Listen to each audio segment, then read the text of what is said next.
ভগবান যখন বারে বারে আসেন তার ভক্তদের তিনি পুজো পাইয়ে দেন। রামচন্দ্র হনুমানের পুজোর ব্যবস্থা করে দিয়ে গেছেন। যতদিন রামচন্দ্রের নাম থাকবে হনুমানের কিন্তু পূজা বন্ধ যাবে না।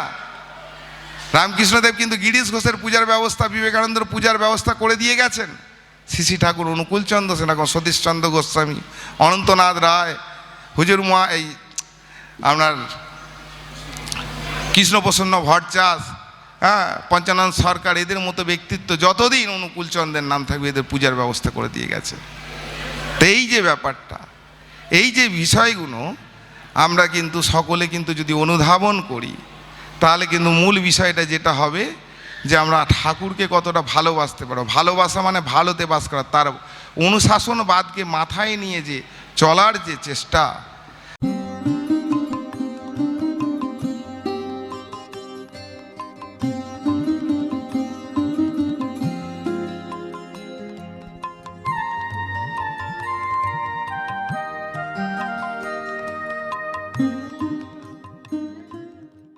আজকের আলোচ্য বিষয় হচ্ছে গৃহ সমাজ উন্নয়নে সঙ্গ, শ্রদ্ধা, সেবা ও পূজা। যে মঞ্চে দাঁড়িয়ে আমি কথা বলছি, এই মঞ্চে এমন এমন ব্যক্তিত্ব শ্রী ঠাকুরের দিব্য জীবন ও বাণীর আলোকে আলোচনা করে গেছেন, তাদের পায়ের ধুলোরও যোগ্যতা আমার নেই। আমার সৌভাগ্য যে এই বর্তমান সৎসঙ্গ, গিন্নি সৎসঙ্গের যে কমিটি আমাকে এই সুযোগ করে দিয়েছেন। তা আজকে এই সবার শুরুটা হবে কোথা থেকে না, গৃহ সমাজ। আমার আগের দুই বক্তা খুব ইন্টেলেকচুয়াল বক্তা, ওরা খুব সুন্দর করে বলছিল, আমি শুনছিলাম। আমি ওদের মতো অত গুণী ব্যক্তি নই, অত বুদ্ধিমানই নই, কিন্তু আমি আপনাদের মতো খুব গ্রাম থেকে উঠে আসা একটা মেটো ব্যক্তি। শুরুটা করি আমার জীবনশৈলী দিয়ে, তারপর আমি ঠাকুরের কথায় আসব। 2009 সাল এরকম শারদ উৎসব, প্রবল বর্ষণ হচ্ছে, আর আমাদের ওখানের এক স্বস্তায়নী ব্রতধারী স্বর্গীয় মাধব রায় মহাদয় হঠাৎ আমাকে একদিন বলছেন যে তুমি আমার আশ্রমে যাবে। আমি বললাম হ্যাঁ যাব। ঘুরতে এসেছিলাম, এখানে এসে দেখলাম এই প্রত্যন্ত এই জঙ্গলের ভেতরে এতগুলো মানুষ এসে কীরকমভাবে কোনো রকম পরিষেবা না থাকা সত্ত্বেও, 2009 সাল, তখন গিন্নি সৎসঙ্গে এত পরিষেবা পাওয়া যায়নি। আমি এসেছি, আমাকে ওইদিকে একটা ঘর বিল্ডিং তৈরি হচ্ছিল, তার ওপরে দোতলায় বালির ওপরে ইট পেতে একটা চাদর বিছিয়ে বালিশ করে শুয়েছি। এবার এখানে এসে আমি কয়েকটা বই কিনেছিলাম, তার মধ্যে একটা বই ছিল কে তুমি বিপ্লবী, লেখক জনার্দন মুখোপাধ্যায়। ওই বইটা আমি পড়ে আমি যাজিত হয়েছিলাম এবং দীক্ষা নিয়েছিলাম। এবার প্রশ্ন হলো, দীক্ষা তো নিলাম, কিন্তু দীক্ষা নেওয়ার ঘটনাটা বলি।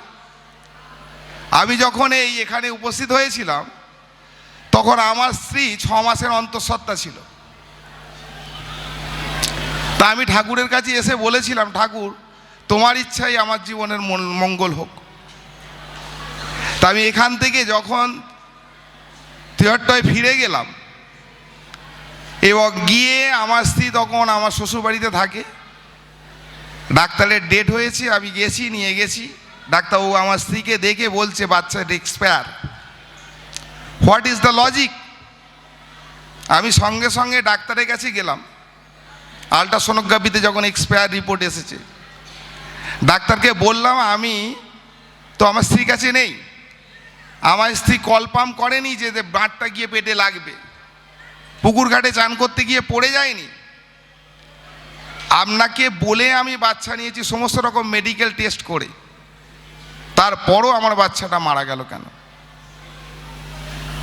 আপনি ভাবুন, একটা ছেলে প্রথম ঠাকুর বাড়ি এসেছে, গিয়ে তার উপলব্ধিটা বুঝুন, গিয়ে শুনছে তার প্রথম সন্তান তার স্ত্রীর পেটে, সে মারা গেছে। আপনারা কেউ দীক্ষা নেবেন? অডিয়েন্সের সকলের কাছে আমি প্রশ্ন করছি, কেউ দীক্ষা নেবেন? কেউ নেবেন না। কিন্তু আমাকে মাধবদা আমার পেছনে পড়ে থেকে থেকে থেকে আমাকে দীক্ষা দিলেন। কেন না, পরম পিতার হয়তো কিছু কাজ আমাকে দিয়ে করানোর ছিল। এবার দীক্ষার কথাটা বলি। দীক্ষা দেবেন কে? স্বর্গীয় জগৎচন্দ্র চট্টোপাধ্যায়, আমার প্রণম্য ঋত্বিক দেবতা, তিনি আজকে মারা গেছেন। তিনি আমায় দীক্ষা দেবেন। আমার স্ত্রীকে বলছি যে আমি তো দীক্ষা নেব, তা তুমি কি নেবে? বলছে তুমি যার কাছে গেলে সে যদি আমার সন্তানকে হত্যা করতে পারে আমি তার কাছে দীক্ষা নেব না। এটাই তো স্বাভাবিক মা, কথাটা তো তাই আসবে। কিন্তু মজার বিষয় হলো দীক্ষা নেবে না, তা আমি তাকে বলছি শোনো আমি তো দীক্ষা নেবো, একটা পাগ্য ঋত্বিক মানুষ আসছেন, বয়স্ক লোক, পিতৃতুল্য, তা তুমি একটু ওই ফুল দুব্ব তুলসী পাতা এগুলো একটু জোগাড় করে দিও। ঠিক আছে। উনি এলেন আমার বাড়িতে, সঙ্গে আশিস দাও এসেছেন। আমাকে ধুতি পরিয়ে, আমি ধুতি পরা জানিনি, আশিস দা ধুতিটা পরিয়ে দিয়েছেন। বসেছি দীক্ষা নিতে, হঠাৎ দেখছি আমার স্ত্রী নতুন শাড়ি পরে আমার পাশে বসেছে। আমি বলছি তুমি কেন বসেছো? বলছে আমি দীক্ষা নেব। কেন? বলছে আমার বাবা বলেছে এই দীক্ষা স্বামী স্ত্রী দুজনে নিতে হয়, আর যদি এই দীক্ষা দুজনে না নিস তাহলে তুই আমার বাড়ি আর কোনোদিন আসবে না। তাহলে ঠাকুর কি বলছেন? সৎ দীক্ষা তুই এক্ষুনি নে, কৃষ্টিতে রাখ সম্প্রীতি, মরণ তরণে নাম জপে যাবেই অকাল জম্পিতি। দীক্ষা হলো। আমার ঋত্বিক আমায় বললো তোমার চাহিদা কি? আমার চাহিদা কি আমি কি করে বলবো, কারণ আমরা তো মানুষ, প্রতি মুহূর্ত প্রতিটা সময় আমাদের চাহিদা, আমাদের ভাবনা চিন্তা বদল হয়। আজ আমার সন্তান মারা গেছে, আমার একটা পুত্র সন্তান চাই। ঠিক আছে মা, আমি যা বলি তাই শোন। এই শুরু হলো যাজন। এখান থেকে আমার জীবনে যাজন শুরু করছেন কে? আমার ঋত্বিক দেবতা প্রণম্য জগৎচন্দ্র চট্টোপাধ্যায়, ও বর্তমানে আমার চলমান ঋত্বিক দেবতা, যিনি আমাকে আজকে এই মঞ্চে আসার মতো যোগ্য করে তুলেছেন, প্রণম্য শ্রী আশিস কুমার ভট্টাচার্য মহাশয়। আমার ছেলে এখানে আমার ভিডিও করছে। 70 জন 73 মানুষ এসে এই ঠাকুর বাড়িতে এসে বৈশাখ মাসে ঠাকুরের কাছে প্রার্থনা করছেন আমার যেন একটা পুত্র সন্তান হয়। তারপর ঠাকুরের অশেষ করুণায় আমার একমাত্র পুত্র সন্তান। সৎসঙ্গ কি করতে পারে আমি দেখেছি। আমার ঋত্বিককে, আমার চলমান ঋত্বিক দেবতাকে, একটা জীবনকে কি করে গড়ে তুলতে পারে। যে জায়গায় 73 অধিবেশন কেন্দ্র আমার আশিসদা তৈরি করেছে, সেখানের প্রতিটা মানুষের ঘুম থেকে উঠে মদ দিয়ে শুরু হয়, শেষটা বউকে মেরে আর মদ দিয়ে খাওয়া শেষ হয়। সেই এমন একটা সমাজ ব্যবস্থায় দাঁড়িয়ে আশিসদা, আমার চিন্ময়দা, আমার স্বপন সাধুকাদা দিনের পর দিন ওই প্রত্যন্ত গ্রামে পড়ে থেকে, বাস রোড থেকে 3.5 কিলোমিটার দূরে, মনে হবে সুন্দরবনে কোনো এক জঙ্গলে, দাঁতে দাঁত চেপে লড়াই করে পড়ে থেকে থেকে একটা পয়সা কোনোদিনও প্রণামী পায়নি, নিজেদের ট্যাকের করি খরচ করে করে এই কি বলা যায়, এই নেশাগ্রস্ত মানুষগুলোর মধ্যে একটা আলোর জাগরণ করলেন। কি না, এসেছে এমন এক মজার মানুষ যার সঙ্গে কারো মেলে না, যার চলাওয়ালা হাসি কান্না যে দেখেছে সে ভোলে না। সেই পরম প্রেমময় শ্রী ঠাকুরের বার্তা তিনি আমাদের মধ্যে পৌঁছে দিলেন। শুরুটা কোথায় করলেন? শুরুটা করলেন তুমি ভালো মানুষ হয়ে ওঠো। আর ভালো মানুষ হতে গেলে তোমায় কি করতে হবে? ভালো যিনি শ্রেষ্ঠ তার কাছে তোমাকে আনত হতে হবে, তার প্রতি তোমার শ্রদ্ধা আনতে হবে। সেই শ্রেষ্ঠ পুরুষ কে? ধ্যান বস্তু তদ্গতেন মনসাপসন্তে সহযোগিন যশন্তাং ন বিদু সুরাসুরাগণা দেবায় তস্মৈ শ্রী নমঃ। জগতের সমস্ত জানা ঐশ্বর্য ভালোবাসা কর্ম যার ভেতর সহজভাবে উৎসাহিত, যার প্রতি আসক্তিতে মানুষের বিচ্ছিন্ন জীবন ও জগতের সমস্ত বিরোধের চরম সমাধান লাভ হয়, তিনিই মানুষের ভগবান। সেই তার কাছে তোমায় শ্রদ্ধানতি হতে হবে। এবারে তিনি এসেছেন নবরূপে, পরম প্রেমময় শ্রী ঠাকুর অনুকূল চন্দ্র রূপে। আচ্ছা, তাকে যে এসেছেন আর আমরা এতগুলো মানুষ চারিদিকে এখানে এসে জড়ো হয়েছি, তার কথা শুনছি। আচ্ছা, তার সব কথা কি আমাদের হৃদয়ে শুনে যাচ্ছে? যায় কি? এখান থেকে উঠে একটুখানি যাবেন, খাবেন, ভুলে যাবেন। এখান থেকে একটু পরে বাড়ি থেকে ফোন আসবে, বউ বলছে আমার জন্য এই আনবে, ছেলে বলছে আমার জন্য এই আনবে, ভুলে যাবেন। তাহলে লাভ? বারে বারে নাড়বে দুয়ার, তবুও দুয়ার খুলবে না। তা বলে কি তুমি দুয়ারে নাড়বে না? বলছি আপনাদের কেন জানেন? আমি আমার নিজেকে যাজন করছি, আমার মনুষ্যত্বকে জাগিয়ে তোলার চেষ্টা করছি। কেন? আমরা প্রত্যেকে কর্মব্যস্ত মানুষ, আর সবাই কর্ম যখন করি নিজের চাহিদা মতো ইনকাম হয়তো করে উঠতে পারি না। আর যখন নিজের চাহিদা মতো ইনকাম করে উঠতে না পারি, তখন কি করি? তখন আমরা কিন্তু খারাপ পথটা অবলম্বন করি। যেখানে সুযোগ পাই সেখানেই কিন্তু আমরা বাঁকা পথে ইনকাম করার চেষ্টা করি। এটা আমাদের দোষ নয়, এটা আমাদের প্রবৃত্তিগত একটা সমস্যা। কারণ আমরা ওই যদি হয় সুজন তেঁতুল পাতায় নজন, আমরা হতে পারিনি। আমরা ওটা কিন্তু ওই মুখে বলতে পারি, আমরা হতে পারিনি। তাহলে ওটা হতে গেলে কি করতে হবে? শুরু করতে হবে কোথা থেকে? বিবাহ। ঠাকুরের মিশন কি? দীক্ষা, শিক্ষা, বিবাহ। এখান থেকে শুরু করতে হবে। আচ্ছা, বিবাহ প্রথা কি আমাদের দেশে ছিল না? ছিল তো। তাহলে সে প্রথা বিলুপ হয়ে যাচ্ছে কেন? তার কারণ আমরা যতদিন পরাধীন ছিলাম তখনও পর্যন্ত আমাদের মধ্যে সেই প্রথাগুলো ছিল। আমরা যেদিন স্বাধীন হলুম, আমাদের স্বাধীন সত্তা, আমাদের স্বাধীন চেতা, আমাদেরকে যারা পথপ্রদর্শক, আমাদের যারা কি বলা যায় পলিটিশিয়ান, যারা আমাদের দেশ চালায়, তারা আমাদেরকে কি করলেন? আমাদের জীবন দর্শনগুলোকে বদলে দিলেন। তাদের আইডিওলজিক্যালি আপনি দেখবেন সকাল থেকে সন্ধে পর্যন্ত টিভিতে, খবরের কাগজে ভগবানের নাম বা শ্রেষ্ঠ পুরুষের আলোচনা হয় না। কার আলোচনা হয়? সেই ব্যক্তিত্ব যার হাতে ক্ষমতা আছে। আর আমরা সবাই সেই তাহার কথা শুনি।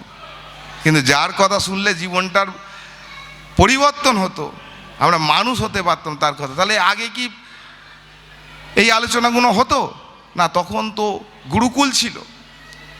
জন্মাবার পর ছেলেরা একটু বড় হলে বাবা মায়েরা তাকে গুরুকুলে পাঠাতো, আর গুরুকুল থেকে এই শিক্ষাগুলো তখন আমাদের মধ্যে ছিল। কিন্তু সেই শিক্ষাগুলোকে ধ্বংস করে দেওয়া হয়েছে।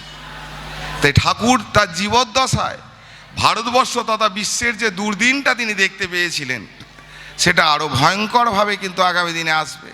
কেন? আপনি চারিদিকে কিছু মেয়ে ছেলে দেখতে পাবেন, মা পাবেন না। বেড়া ছেলে দেখতে পাবেন, ভালো পুরুষ পাবেন না। তাহলে আমাদেরকে কি করতে হবে? না, আমাদেরকে কিন্তু নিজেদেরকে আগে, প্রথম কথা হচ্ছে যাজিত করে নিজেদেরকে সুস্থ সুন্দর মানুষ করে তুলতে হবে। তারপর কি করতে হবে? না, তারপর আমাদের এই আচরণ শৈলী দিয়ে মানুষের সামনে একটা দৃষ্টান্ত তুলে ধরতে হবে। আর সেই দৃষ্টান্ত তুলে ধরলেই কিন্তু তবে কিন্তু মানুষ করবে। নাহলে আমি মাইকে বক্তব্য রাখলাম, আপনারা শুনলেন, কিছু হবে না। শুরুটা কিন্তু আমরা যারা আজকে আশিসদা দীক্ষা দিচ্ছিল, আজই হইতে তোমাকে প্রতিষ্ঠা করাই আমার জীবনের একমাত্র ব্রত হোক। আমি তো দীক্ষা নেওয়ার সময় এমন তো বলেছিলাম, আপনারাও তো সকলে যারা দীক্ষা নিয়েছিলেন বলেছিলেন। মনে আছে কারো? কারোর তো মনে নেই। কেন মনে নেই? না, আমরা বহু জন্ম সংস্কারের ভেতর দিয়ে এই মানুষ্য জন্ম পেয়েছি, তো তাই আমাদের বৃত্তিগুলো কিন্তু আমাদেরকে খুব চেপে ধরে থাকে প্রতি মুহূর্ত। ঠাকুর কি বলছেন? যে আপনারা আমার কাছে আছেন, আমার কথা শুনছেন, সবই ঠিক, কিন্তু পান থেকে চুন কষলে আপনারাও কিন্তু আমাকে হায়নার মতো ছিঁড়ে খাবেন। কেন? এটাই তো বাস্তব। এই বাস্তবটাকে কিন্তু আমরা কেউ স্বীকার করতে ভয় পাই। আমরা সবাই সেজে গুজে কিন্তু এখানে এসেছি, কিন্তু ভেতরটাকে যে সাজাতে হবে, যা দ্বারা সাজানো যায়, সেখান থেকেই আজকের আলোচনা সভা। কী আলোচনা সভা? গৃহ সমাজ উন্নয়নে। গৃহ তো তৈরি হবে তখন যখন একটা সুবিবাহ হবে।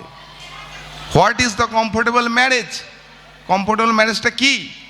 না, সুস্থ সুন্দর বিবাহ তখন হবে যদি তাদের বর্ণ, গোত্র এবং বংশ তিনটেকে অ্যাডজাস্ট করা যায়। আচ্ছা, এখন বংশ কোথায়? একটা মানুষকে জিজ্ঞেস করুন, তোমার গোত্র কি, তোমার বর্ণ কি? কটা মানুষ জানে? জানে না। খুব বনেদের বাড়ির বংশভূত মানুষগুলো একটু হয়তো আলোচনার ভেতরে থাকে, তারপর মানুষ হারিয়ে গেছে। কেন? সন্ধে হলেই তো টিভিতে সিরিয়াল দেখা শুরু হয়ে গেল। সিরিয়ালে কি দেখছে? কার বউ কটা ছেলে গ্রহণ করতে পারে, কটা বর ধরতে পারে, এটা আমাদের শিক্ষা। ফলে আজকে সৎসঙ্গটা করে কালকে যখন এই মাগুনো বাড়িতে গিয়ে সন্ধ্যেবেলা টিভি দেখবে, আমার কথাটা মনে থাকবে? থাকবে কি? একটা মাস্টারমশাই একটা শেখানোর জন্য কত লাঠি ভেঙে ফেলেছে, আর আমার এই কথাটাই ক্ষণিকের জন্য বলবো, মনে থাকবে? সৎসঙ্গ করতে গেলে কি করতে হবে? বয়স্ক লোকেদের প্রয়োজন নেই, বাচ্চা বাচ্চা ছেলে মেয়েদের প্রয়োজন, যেখান থেকে তৈরি করা যাবে। কেন? আমাদের আর সমাজকে দেবার মতো সেরকম কিছু নেই, জ্ঞান দেওয়া ছাড়া। করে দেখানোর আমাদের আর কিছু নেই। আমাদেরকে এখন সমাজকে জ্ঞান দেওয়া ছাড়া কিছু নেই আমাদের। যারা এই সমাজকে আগামী দিনে বহন করবে, আমার এই ছোট ভাইয়ের মতো ছেলেরা, এদেরকে তৈরি হতে হবে। আর এ শুধু একা তৈরি হলে হবে না, মানুষের পেছনে পড়ে থাকতে হবে। আমার আশিসদাকে আমি দেখেছি ওই ৭৩ মানুষগুলোর ভেতরে কি উদ্দীপনা জাগিয়েছেন। আশিসদাকে দেখলে তারা যেন ছুটে আসে, 5 দিন যদি 10 দিন যদি দেখতে না পায়, দেখতে পেলে হাও করে কেঁদে ফেলে। কত অভিমান! কেন? দুটো ঠাকুরের কথা শুনো। আচ্ছা, ঠাকুরের কথা শুনে কি হবে? না, ঠাকুরের কথা শুনতে শুনতে কী হয় জানেন? একটার পর একটা পরিকল্পনা। আমি তো মদ খেতাম, আমি মাংস খেতাম, আমি মাছ খেতাম। আমার বাবা মা হাই স্কুলের টিচার, ফলে আমার মধ্যে অর্থনৈতিকভাবে সাপোর্টিং জায়গাটা তো ভালো ছিল। ফলে আমার মধ্যে খাবার, এই যে খাদ্য অখাদ্য, আজকে সৎসঙ্গে এসে যেটা বুঝলাম, আশিসদা আমায় প্রথম বোঝালেন কি খাবে আর কি খাবে না, এটাকে তোমায় লড়াই করে ঠিক করতে হবে। ঠাকুরের দেখে হে প্রতীক, সম্মুখে আছে দুটি পথ, জীবনের পথ আর মরণের পথ। এবারে জীবনের পথটা কি না, শ্রী ঠাকুর অনুকূলচন্দ্রের যে প্রদর্শিত পথ, সেটাই জীবনের পথ, যেটা আর্য ভারতবর্ষের নীতি। সেই পথটা তিনি আমাদেরকে শিখিয়েছেন। এবার কি হয়েছে না, এই লড়াই শুরু হয়ে গেল, নিজের সঙ্গে নিজের লড়াই। কি করে একটা করে ছাড়বো, এই ছাড়তে ছাড়তে ছাড়তে ছাড়তে আজকে আমি একটা সম্পূর্ণ নিরামিষভোজী মানুষ হয়ে গেছি। কোথাও কিছু খেতে গেলে কিন্তু বিচার করি। আমার ছেলেটা ফুচকা খেতে বলে, এই তুমি তোমার দোকানে পেঁয়াজ ব্যবহার করো নাকি? বলছে না। বলছে তাহলে তোমার কাছে ফুচকা খাও, রবিবারে আদা খেতে নেই। এই যে প্রত্যেকটা বিষয়গুলোকে, এবার এটা কেন খেতে নেই, লজিক্যালি বিষয়গুলো আশিসদা আমাদেরকে শিখিয়েছে। এখান থেকেই কিন্তু আমাদের একটা গৃহ তৈরি হচ্ছে। আমার স্ত্রীকে শিখিয়েছেন স্বামীর প্রতি কীভাবে আনুগত্য আনতে হবে, আমাদেরকে শিখিয়েছেন বাবা মাকে প্রণাম করতে হবে, শ্রদ্ধা করতে হবে।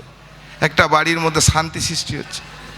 যখন আমার পাড়ায় পরশুদিন রাত্রেবেলা মদ খেয়ে যখন নৃত্য করতে করতে নিজেরাই মারপিট পড়ে গেল, কি আমি বেশি টাকা দিয়েছি আমি বেশি নাচবো, আমি কম টাকা দিয়ে যদি কম নাচ, এরকম যখন সময়, তখন আমি দেখছি যে আমরা কিন্তু বাড়িতে বসে লাগেজ গুজোচ্ছি, আমার গুরুর বাড়ি যাব। এই যে আমাদের মধ্যে এই যে প্রেরণাটা যে জাগিয়েছে, তার প্রতি টান গজিয়ে দেওয়ার যে ব্যবস্থাটা আমার প্রণম্য ঋত্বিক দেবতা, চলমান ঋত্বিক দেবতা আশিসদা আমাদের মধ্যে করেছে। আশিসদাকে আমি দেখেছি সমাজ গঠনের জন্য তার যে নিরন্তর প্রচেষ্টা, তার মুখের হাসি, মানুষের প্রতি স্নেহ ভালোবাসা দিয়ে তিনি মানুষগুলোকে ওই সমাজের এই অখাদ্য অত্যাচারিত ব্যভিচারিত মানুষগুলোকে সুস্থ জীবন পথে নিয়ে এসে একটা সুন্দর গঠন, সমাজ গঠন করার যে প্রচেষ্টা। আপনারা তেহট্টায় যাবেন, দেখবেন সেখানের মানুষের কত আপনাদের প্রতি ভালোবাসা দেবে। বাইরে থেকে মানুষ গেলে তারা যেন পাগলের মতো ভালোবাসে। এই জায়গাটা তৈরি করছে ঠাকুর, যেটা চেয়েছিলেন প্রত্যেকের মধ্যে একটা নিবিড় টান, একটা নিবিড় ভালোবাসা গড়িয়ে দিতে। এটাই তো সমাজ। এবার আসি কীরকম না, সঙ্গ। সঙ্গ কার করবেন? সঙ্গ তো আমরা প্রতিনিয়ত যে চিন্তা ভাবনা, আপনার প্রতিনিয়ত যে চাহিদা, যার সঙ্গে মিলবে সঙ্গ তো আপনি তার সঙ্গেই করবেন। জীবনের কথা শোনার সঙ্গ করতে ইচ্ছা করে কি আমাদের? করে না। কেন? প্রতি মুহূর্ত আমাদের একটা জায়গায় বর্তমান যুগে দাঁড়িয়ে যেটা, সেই সঙ্গটা আমরা করিনি। কিন্তু কি হয় না, ভালো সঙ্গ করলে আপনার জীবনটা কিন্তু ভালো হবে। সৎসঙ্গ কিন্তু অ্যাকচুয়ালি কিন্তু নিজেকে কি হয় বলে, সদ অস ধাতু থেকে সৎ কথাটা এসেছে, অস্তিত্ব, অর্থাৎ আমাদের নিজেদেরকে এগিয়ে নিয়ে যাওয়ার যে ব্যাপারটা, সেই এগিয়ে নিয়ে যাওয়ার আলোচনা যেখানে হয় সেখানে আমাদেরকে পৌঁছতে হবে। আর পৌঁছলেই কিন্তু তবে আমি, আমার পরিবার, আমার সমাজ, আমার সকলকে কিন্তু নিয়ে এগিয়ে যেতে পারবো। এবার আসি সমাজের কথা। সমাজ, সম অস, অস ধাতু থেকে সমাজ কথাটা এসেছে। অস ধাতু মানে শ্রেষ্ঠ পুরুষ। তাহলে যার আনুগত্যে আমরা কিন্তু একটা প্রত্যেকে চলতে পারবো। ঠাকুর কি বলছে, এক আদেশে চলে যারা তাদের নিয়েই সমাজ গড়া। সেই এক আদেশে চলার জন্যে যার অনুগত্য নেই, এই যে বললাম ধ্যান বস্তু তদ্গতেন মনসাপথন্তে সহযোগিন যশন্তং ন বিদু সুরাসুরাগণা দেবায় তস্মস্য নমঃ। সেই শ্রেষ্ঠ পুরুষের আনুগত্য নিয়ে যদি আমরা চলতে পারি এবং তখনই কিন্তু আমাদের একটা সুস্থ সুন্দর সমাজ গড়ে উঠবে। তা না হলে কিন্তু উঠবে না। আপনি হাজার চেষ্টা করুন আমি আজকে ওকে মানি না। যুগের প্রয়োজনে যিনি পৃথিবীর বুকে শেষ অবতার রূপে আসেন, আমরা সৌভাগ্যবান তার দীক্ষা পেয়েছি। তার কথা শুনে যদি তাকে মেনে, কাউকে তা দোষ দেবেন না, ঠাকুরের কথা শুনে নিজের সঙ্গে নিজের লড়াই করুন, দিনের শেষে দেখবেন প্রাপ্তি অনেক বেশি। তা না হলে কিন্তু প্রাপ্তি কিছু হবে না। এবার আসি শ্রদ্ধার কথা। আমার ছোট দুই ভাই খুব সুন্দর করে বলে গেছেন সেবার কথা। সেবা করতে আসবো কি করে? সেবা ভাবনাটা আসবে কি করে? সেবার মধ্যে কি শুধু মানুষকে দুটো খাবার দেয়া, একটু চিকিৎসা দেয়া, কিংবা দুটো পোশাক দেয়া, এটাই কি না? সেবার মধ্যে আরও কিছু পড়ে। কি না, সর্বশ্রেষ্ঠ সেবা আমার যেটা মনে হয় সেটা হচ্ছে ধর্মদান। বাঁচার কথা মানুষের মধ্যে, মানুষের প্রাণের মধ্যে কিন্তু ঢুকিয়ে দিতে হবে, তবেই কিন্তু প্রকৃত সেবা। বাঁচার কথা না শিখে আপনি যদি প্রত্যেক দিন একটা মানুষকে খেতে দেন, সে তো কুঁড়ে হয়ে যাবে। আপনি যদি প্রত্যেক মুহূর্তে কাপড় ছিঁড়ে গেলে কাপড় কিনে দেন, সে তো কুঁড়ে হয়ে যাবে, সে তো নিজেরটুকু নিজে করতে চেষ্টা করবে না। এতে কি সেবা হয়? এতে সেবা হয় না। তাহলে তাকে কি করতে হবে? ধর্মদান করে তাকে উজ্জীবিত করতে হবে।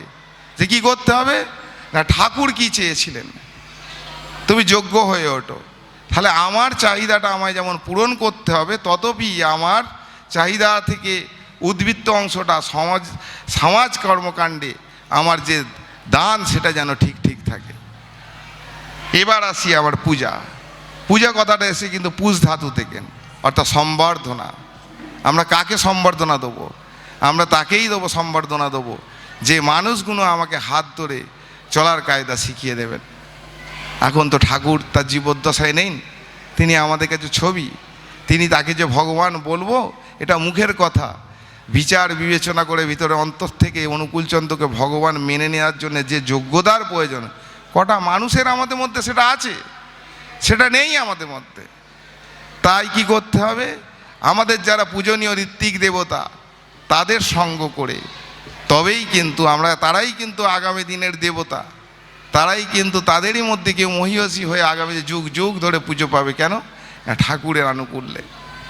ভগবান যখন বারে বারে আসেন তার ভক্তদের তিনি পুজো পাইয়ে দেন। রামচন্দ্র হনুমানের পুজোর ব্যবস্থা করে দিয়ে গেছেন।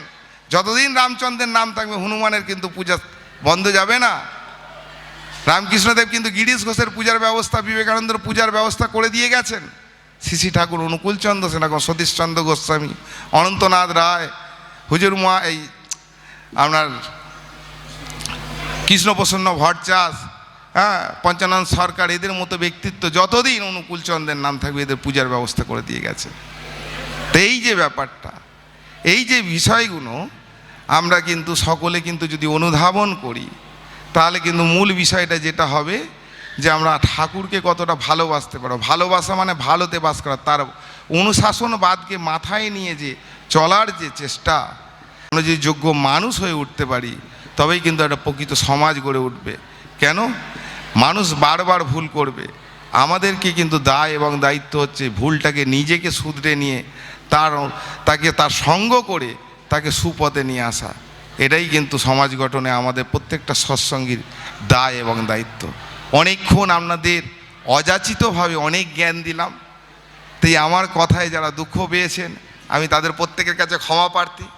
তৎসব আজকে এই গিন্নি সৎসঙ্গ ধামে সমস্ত উপস্থিত আমার সমস্ত গুরু ভাতা, আমার ভক্তিবতী মায়েরা, ছোট ছোট ছেলে মেয়েদের জন্য আমার গুরুদেব পরম প্রেমময় শ্রী ঠাকুরের শ্রীপাদপদ্মে সুদীর্ঘ সুস্থ মঙ্গলময় জীবন প্রার্থনা করে আমি আমার বক্তব্য শেষ করছি। জয় গুরু, বন্দে পুরুষোত্তম।